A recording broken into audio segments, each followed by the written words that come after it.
अस्सलाम वालेकुम नाज़रीन, मेहरान टीवी न्यूज़ में भलेकार आऊं है प्रिया गुल। सबका पहिरीं नज़र हेडलाइंस ते। सुप्रीम कोर्ट बानी पीटीआई के ज़ाती डॉक्टरनि ताईं पहुच जो हुकुम ॾेई छॾियो। पुटनि सां राब्ते लाइ टेलीफोनिक सहूलियत फराहम करण जो बि हुकुम। चीफ जस्टिस जय आफरीदी चयो आहे त हुकूमत सुठे मूंड में आहे। बानी पीटीआई खे ॿारनि सां राब्ते लाइ टेलीफोन जी सहूलियत मिलणु घुरिजे। वो हिन वक्त स्टेट कस्टडी में आहे। हिन समय ते समूरनि कैदियुनि खे हिकु जहिड़ी सहूलियतूं मिलणु घुरिजनि।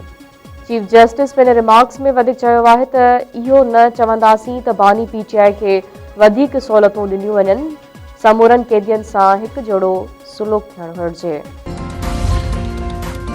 बांग्लादेश में शेख हसीना वाजिद जी हुकूमत जो तख़्तो ऊंधो करण बाद पहिरियों भेरो आम चूंडो। 50 पार्टियूं मैदान में।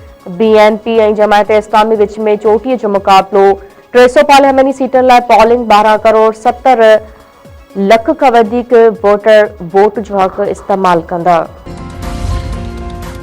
वज़ीर आज़म शहबाज शरीफ़ तरफ़ां 16 अघनि बाबति नेपरा ते जारी थियल नोटिफिकेशन जो नोटिस वठी छॾियो। पावर डिवीज़न नेपरा खे सोलर सार्फियन जे कॉन्ट्रैक्ट जे तहफ़्फ़ुज़ बाबति नज़रसानी अपील दाख़िल कराइण जी हिदायत। वज़ीर आज़म शहबाज शरीफ़ जी सदारत हेठि नेपरा जी नई रेगुलाइज़ ते आला सतह इजलास थियो। नायब वज़ीर आज़म इसाक डार, वफ़ाक़ी वज़ीर अता तारड़, अवैस लगारी, परवेज़ मलिक ऐं ॿियनि वफ़ाक़ी वज़ीरनि जी शिरकत। वज़ीर आज़म शहबाज शरीफ़ चयो आहे त 4,66,000 सोलर सार्फिन जो भार 3 करोड़ 76 करोड़ नेशनल ग्रिड बिजली सार्फिन ते न पवे। पावर डिवीज़न खे उन बाबति जामे लाइ अमल जोड़णु घुरिजे।